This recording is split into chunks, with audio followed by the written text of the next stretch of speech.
expense, um, with monies being as tight as they are now by our Department of Public Safety? Well, we see states in the southeast starting to react to this, especially with the national news that's going. Uh, I live 16 miles from uh, the border where uh, guard troops have been enacted, and they are as well uh, have gone with immigration issues, and it's not the people. They're going after people that are problems, people with warrants, people that have committed rape, people that have uh, child molesting, murder, drug trafficking, human trafficking. Uh, we live in an interstate system that is easy to travel east and west and north and south through our state. And many of our, well, Senator Barnett, I mean, you being corrections chairman, you know how many millions of dollars that the state spends on illegal immigrants, resting paid for by the citizens of Mississippi. And I think it's time that our state deals with that issue. I'm glad you mentioned it as a corrections chair. Um, I think those numbers are relatively low. Um, when we talk about those immigrants, but also, do you have any supporting data? Do you have a number of complaints from um, law enforcement or courts or anyone to that nature where we have seen um, a relatively rise in crimes that are being committed by um, these individuals? I'm not trying to defend anyone. I'm just asking what's the data that supports uh, this information that you have before us, or why we should be rushing into this Yes, sir. again at the expense of the taxpayers of the state of Mississippi. Yes, sir. I don't know how to put a price on an individual's life. I don't know how to put a price on a child's innocence. We had an illegal immigrant in DeSoto County kidnap a 14-year-old, carried her across state lines, abused her for days, where there was a total manhunt out for this individual, and Amber Alert, and they found her 2 days, 3 days later. And how do you put a price on that child's memory? I understand where you. So I can't give you this statistic. I can tell you that DeSoto County schools have closer to 40 different languages spoken in it than it does 30 foreign languages. Now, take a pen and write down 40 different languages. I understand where you're going with that, but sometimes in some of the committee meetings, we can have 40 different languages going as well. I understand that. You asked the question about how do you, I mean, what's the value on a life? And that really did something to me there because, most of you all know my story in here. I am a victim of criminal justice, with my father being murdered. So I understand there is no amount of money that you can put on a life. And you talked about the young lady that had been kidnapped. When did this happen? Last week, last year, 2 years ago? And my question is, if this happened last year or a year ago or 2 years ago, then why do we wait till now to start addressing this? Why is it now? Why are you bringing this to us now? Again, I'm not trying to defend anyone, Correct. Yeah. but my question is, why do we put this burden or this additional burden on the taxpayers of the state of Mississippi when we have our law enforcement who we trust to already uh, be addressing these problems if there really and truly is a problem in the state. Yes, sir. It happened, early part of last year. And, The early part of last year, so there was no need then. If it was the early part of last year, if it was that. I guess my question is, we have deadlines here. Yes, sir. But, yeah, but there's always a way to find. There's always code sections open that um, we can add legislation to if it's something that we're truly passionate about making happen. And when we talk about children and endangerment, yes, sir. then I'm sure that we could have found a way by then. So Yes, sir. thank you, Mr. Chairman. Thank you. Thank you, Mr. Chairman.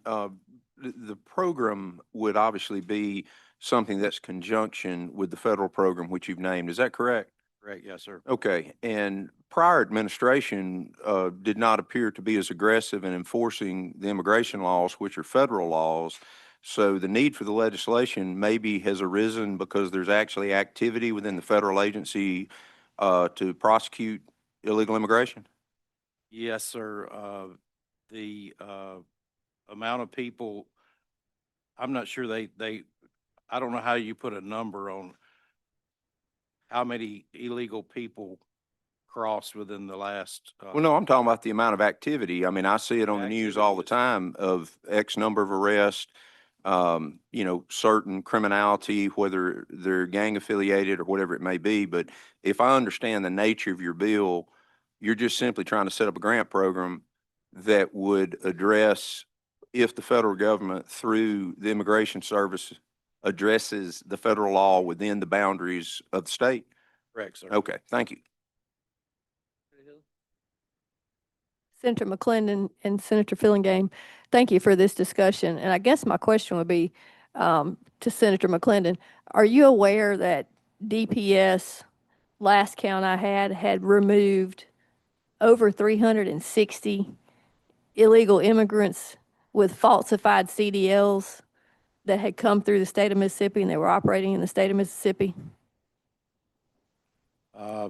That's a lot, isn't it? There's quite a bit, yeah. That's a lot. And that's a danger to Mississippians on the road, correct? It is, yes, ma'am. And I think any law enforcement that we have, the more law enforcement we have, to me, I mean, you look, whether you're watching CBS or NBC in Jackson, whether you're watching CBS, NBC in Greenville or Memphis or Tupelo, there's criminal activity. correct. And as far as the cases, there's numerous cases, but just some that are highlighted. Were you aware that Jose Rigo Mahia Cubas in April 2025, 37-year-old undocumented immigrant from El Salvador was sentenced to 25 years in prison for raping a woman at a restaurant in Madison County? I think probably a lot of people heard about that, correct? Yes, ma'am. I believe that lady was drugged and then, Yes, and left on the floor, I believe, in the bar area. And also in Pontotoc County, Senator Chisholm's district, were you aware that last year, 34-year-old Filiberto Gonzalez, a Mexican national in the country illegally, was arrested in Pontotoc County for allegedly raping a 10-year-old boy who had been previously deported in 2016 following an assault charge in Oxford, Mississippi, and had re-entered the U.S. Were you aware of that case as well? I'm not aware of that one, but I am aware of two in DeSoto County. The same thing happened. Thank you.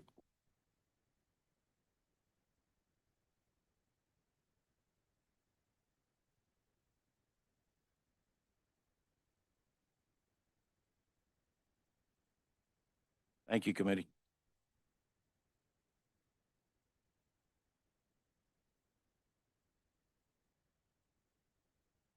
Thank you, Mr. Chairman. This is the same bill that we passed through this committee last year, made it through the committee, made it to the floor, and was killed over on the House committee. All this bill does is require the indication of sex on a driver's license to be consistent with the sex of the individual at birth. because we did find out that DPS had changed the number of driver's license through Chancery Court order. And this is the exact same bill that we passed last year.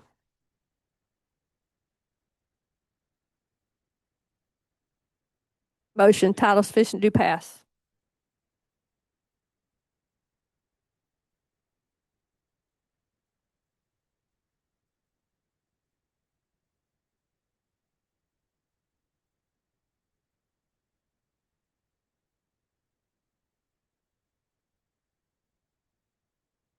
Thank you, Mr. Chairman.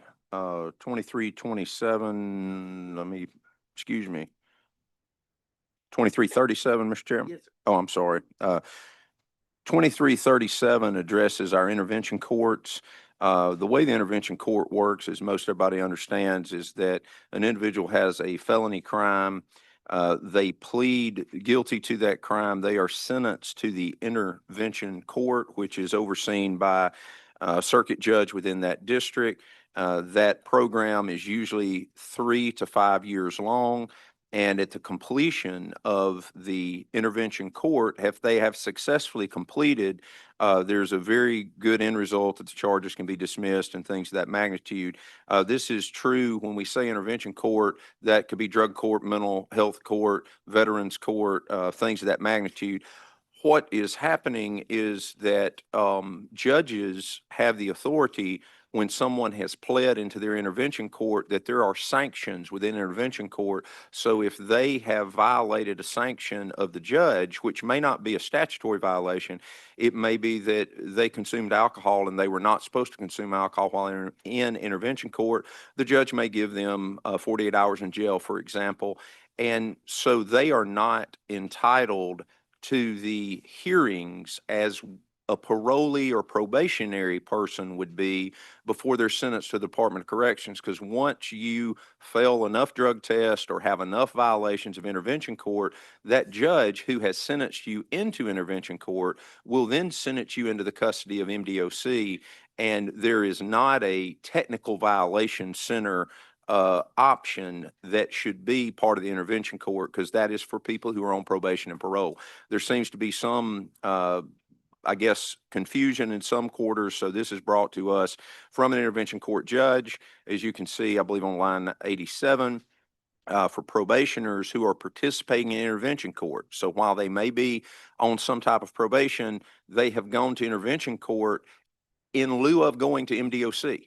So they are not entitled to a special technical violation hearing, because once they're in intervention court, they should be under the jurisdiction of that judge, who's also probably retained right of review to sentence them. So that is a brief explanation of the bill. The court may impose the sentence because the person is under intervention court. And only with 3 violations of the procedures and requirements. So it's not like the first time it happens, it's happening. How would you? Questions? We appreciate the efficiency. All right, Senator Hill, for a question. Okay, since this is slightly complicated with what you're trying to do, would this give any more leniency in someone who is receiving 1 or more technical violations? It would give less. It would give less. Yes. Thank you. Thank you. All right, questions? All right, Senator Simmons for a motion. You've heard the motion. All in favor, say aye. Aye. Any opposed, nay. The ayes have it. Thank you. Senator Sparks, I think you're also up on Senate Bill 2338. Thank you, Mr. Chairman. Senate Bill 2338 is relatively simple in the sense that certain crimes have a statute of limitations from the date of their commitment of the crime. In this particular case, we're talking about felonious assistance program fraud. We are very familiar with the TANF matter that occurred in the state of Mississippi. The thing that happens, and the department has brought this forward, DHS, is something that they believe would be beneficial. While we know that they don't prosecute fraud, the fraud occurred in that sphere. One of the things that I think makes sense about this is most of the time these are executive agency programs. And if you have in this state an executive who is elected, he or she can only serve 2 terms. That's 8 years. If I start a program as a governor, I'm usually not going to review my own program. The next executive is going to have a better chance to look at things with a new director and say, what are we doing here? So the 10-year period is the period that we've chosen. It was 5 years, but unfortunately, a 5-year statute of limitations could allow a program to run completely amok during the executive's tenure in office, and then we're outside of the statute of limitations. So it simply moves it from 5 years to 10 years. Okay, you've heard the explanation. Any questions? No questions. You've heard the motion. House wish to pass. All in favor, say aye. Aye. Any opposed, nay? The ayes have it. All right, Senator Wiggins, Senate Bill 2339. Thank you. Thank you, Mr. Chairman. This bill is, comes to us from, domestic violence and, survivors as well as, law enforcement, and is, for the protection of law enforcement. It's related to, ordering in domestic violence convictions, that firearms be taken up after due process, and I'll explain it. If you look at lines 59, this mirrors federal law. This is exactly what federal law says. Federal law says if you are convicted of a domestic violence, you cannot possess a firearm. And then I'll explain first under section 1, starting at line 41. But the why the domestic violence groups and law enforcement groups are supportive is because domestic violence, when firearms are involved, are the most deadly part of the domestic violence situation. And we've passed laws that have addressed when officers have been killed serving warrants on domestic violence situations. And so what this is trying to do is to protect victims and law enforcement from these things. And so then if you look at lines 42, in short, what that is saying is if you're subject to a court order and there was a hearing had, the judge heard it, and then where you are ordered to what we know as a protective order, then the judge can find there's a credible threat and can order that the firearms be taken up during the duration of the order. If you look over at lines, if you look at lines 172, that is section 3, that is the statutes involving protective orders. And so starting at line 172, that's giving the judges the authority to remove the firearms for the duration of the order, where there's been a separate finding of the firearms could pose a risk to the health and safety of the petitioner. And if you look over at line 84, when there's a DAPO, a domestic violence protection order filed for, if the petitioner requests the removal of the firearms, then the petition shall state the facts and circumstances of what merits the relief. So they have to state why that is dangerous on that. And with that, Mr. Chairman, I'd be happy to answer any questions. I guess my question was just, can the judges not already do this now? Or I assume since we have a bill that maybe there's. So what I've been told is they can do it. The issue is there's some there's nothing in the law that prohibits them from doing it. I think the question is, do they have the authority to do it? And this is giving them the clear authority to do it. Also, I think what I've been told is that when it gets to that point, that some judges are reluctant to do that. Obviously, for if you get into Second Amendment issues, but the federal law already requires that.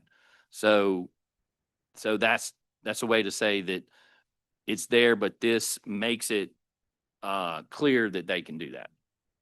All right, Senator Hill. Yeah, just a question. So is this a charge of simple domestic violence, aggravated domestic violence, first, second, or third? Because it takes three to get a felony. Does this apply to the first, second, third, or all of them So if you look at, let me. getting a protection order? You look at line 59, who has been convicted in any court of a misdemeanor crime of domestic violence. It says misdemeanor. And then if you're, what I was saying about line 42, that's the protective order. And let me say that, because that's a good question. There's actually two, there's the criminal side, and then there's the civil side of the domestic abuse protection order. And so line 59 is dealing with the criminal side, and starting at line 42 is dealing with when somebody walks in, they feel threatened and they file a domestic violence protection order. To circle back on my question, they would have to be convicted prior to this protection order. Under, at 59, under the criminal law, like under the criminal. So if you're convicted, then yes, you would have to be convicted, which means you've either pled guilty or you've had a trial. Under the line 42, under the DAPO, that's not a criminal proceeding. That is a chancery proceeding. But you, in order for this to be put into place at all, you have had to have a hearing, you've had to go before the judge would have had to hear it, and the petitioner would have had to said, this is the firearms are an issue, and this is, it poses a deadly threat to me. Thank you.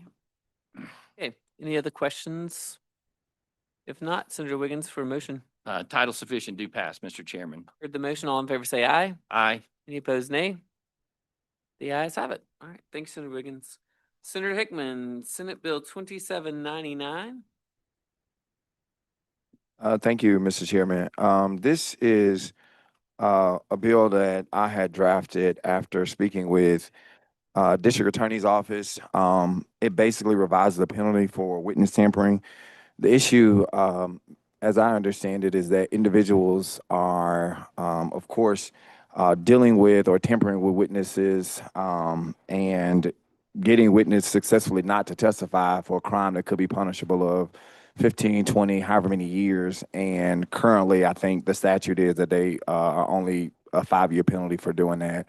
And so we wanted to make the penalty somewhat comparable to the crime that the underlying crime that the witness was tampered and not to speak against. That's pretty much what the bill is.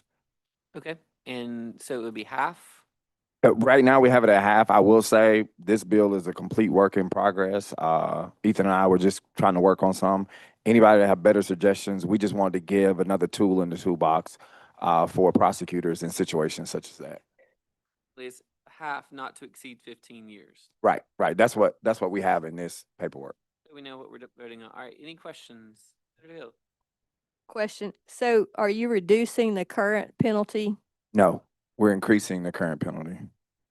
Okay. Thank you, Mr. Chairman. Senator Hickman, is this a different crime than intimidation of a witness?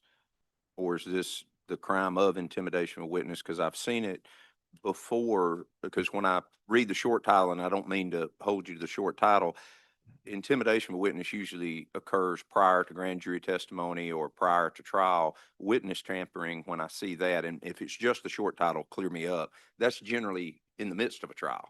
Or I'm fine with both being increased. And I'm gonna be very honest with you. I have no idea. Okay. And the reason I say that is because, again, my prosecutors talk to me, and this is what they seen going on. I kind of just asked Ethan, like, hey, can we deal with this to tie it to the underlying crime? So again, I'm not tied to any language in here or any particular statute.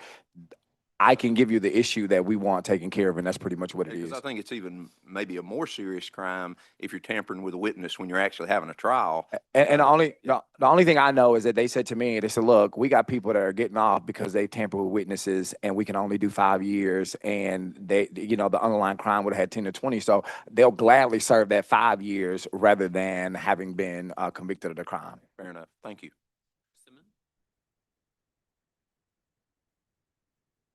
Thank you, Mr. Chairman. I'd like to, my amendment would be to add a reversal pillar. Recognize. Yep.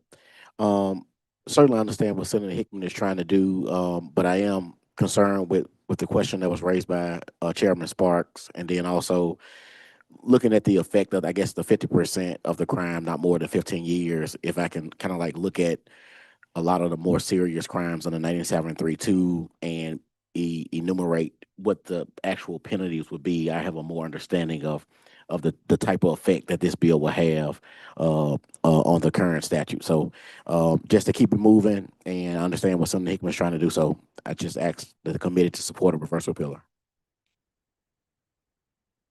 Yeah, I would speak again. No, I'm just kidding. I'm fine with that. Okay, you've heard the motion. All in favor say aye. Aye. Any opposed, nay? The ayes have it. Senator Hickman, any other questions? All right, for motion, Title sufficient to pass. Committee sub. the motion, all in favor say aye. Any opposed, nay? The ayes have it. All right, thank you. Senate Bill 2801. This one deals with handheld mobile devices, and this is brought to you by our friend Nathan Upchurch, standing over here on the side. No, some of his clients. I think Blue Cross maybe Blue Cross Blue Shield. It feels like this is obviously a problem. They see a lot of distracted driving and accidents as a result of that. So I'll just kind of go through the bill quickly. If you'll see on line 44, the previous fine in the current law is $100. And this, of course, is for a violation that occurs during a school zone or work zone. So this bill would take that and double it from $100 to $200. And then it states that down on line 55, if a violation of the section occurs in a location other than a school zone or highway construction zone, it's a civil violation. And upon being found guilty of that violation, it would be punishable by a penalty of $100. That fine was previously $25. And then I think in the subsection 2, lines 56 through 61, you see that if a person is then involved in a crash at the time of the violation, the fine can be equal to double the amount in the previous section. So that would be up to $500.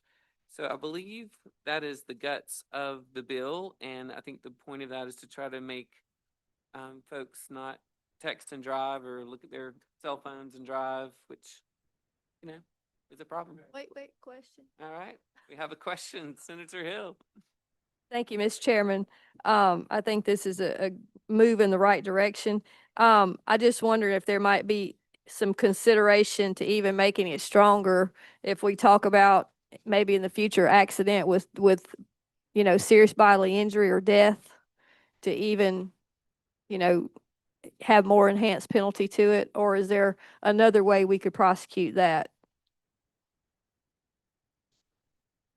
I might have to defer to our friends from the Prosecutorial Association, but I think if you have a death resulting from negligence, you have obviously major civil liability, and you may have criminal liability as well, depending on the facts in the felonious manner. Yeah. Well, the reason why I'm wondering that is I had a 17-year-old that was killed because somebody decided they were going to pass on a hill and hit him head on, and may not have been using a cell phone, but the kid is still just as dead. And, because he was not impaired, I was told there was no way we could prosecute for the death, even though he was obviously on the wrong side of the road and hit the kid head on. So that's what made me think about this is, if we can't prosecute for that, how are we going to prosecute for somebody that we know is texting and driving or posting to social media and then kill somebody? So that's what made me think about that. And I think we need hopefully I'm asking if we move through this process, if we can think whether or not there's a way we can strengthen that, because I couldn't figure out a way to prosecute this guy that killed my friend's son for being on the wrong side of the road and driving negligent, obviously, and reckless. And if they're texting and driving, we probably can't do it either if we couldn't do it for that. So that was my question. Great question. All Thank right. you. Any other questions, Senator Barrett? Yeah, sorry, Mr. Chairman, very briefly. So law enforcement will be writing these civil violations, is that what I understand? Perfect, thank you. Now in Louisiana, I understand that it's not a primary offense. It's like a secondary. I don't know in our statutory code if that's a distinction that we have. I know that that's one in other states, so that might be something anybody wants to noodle on that. Yep, Senator Sparks. Thank you, Mr. Chairman, and I'll not put Mr. Upchurch on the spot, but before we bring this bill to the floor, I'd sort of like to know where the money's going. And I assume at this point, if it doesn't specify, it would go to the general fund. So if you want to designate where said funds would go, maybe we need to work on it. It can't go to Blue Cross Blue Shield. Exactly. All right, good questions. Anyone else? All right, if for a motion, Senator Simmons. Heard the motion, all in favor say aye. Any opposed, nay? The ayes have it. All right. All right, Senator Sparks, 2805, I believe. Thank you, Mr. Chairman. This is addressing an already existing central registry at Child Protective Services. Anyone that has been convicted of a crime that would require registration, that already exists in our law. This is brought to us by the folks at CPS. Apparently, we're not getting convictions and adjudications over to the CPS registry, and this would include some youth court style adjudications, because ultimately you need to be on that registry so that you're not fostering children, you're not hired into a daycare type situation. So it's a criminal conviction or adjudication, and we're even having problems with it at the circuit court level. So it's basically taking what is existing law and asking, not asking now, saying shall be reported to CPS. We're going to try to work with our friends at AOC and MEC to make sure that this is happening, but somehow the number of violations that are being reported to put on the registry are very minimal compared to the number of convictions that are taking place. That is a brief explanation of the bill, and I would yield to any questions. All right, questions? Anyone? All right, motion. Title sufficient, do pass. All in favor say aye. Aye. Any opposed, nay? The ayes have it. If you'll pass that around, pass that around. All right, last bill for the day. Thank you for your patience. I think this is a picture aid that Senator Michelle has provided to us. This last bill on the agenda, I was hoping Senator Michelle would be here, but as you heard on the floor this morning, he had a little medical procedure today, so he is unable to be here. But he's very passionate about this. He's spoken to me several times on the floor about it. Apparently, the fine for when you don't have one of these little screens when you're carrying gravel or that type of materials, and it bumps out of the car, the dump truck, and shatters your windshield. Apparently, Senator Michelle has been the victim of this. Okay, so just so you know, I think the last time this was done was in '74. It was $25. So you've heard the motion. All in favor, say aye. Any opposed, nay. The ayes have it. Motion to rise and report. Thank you, guys.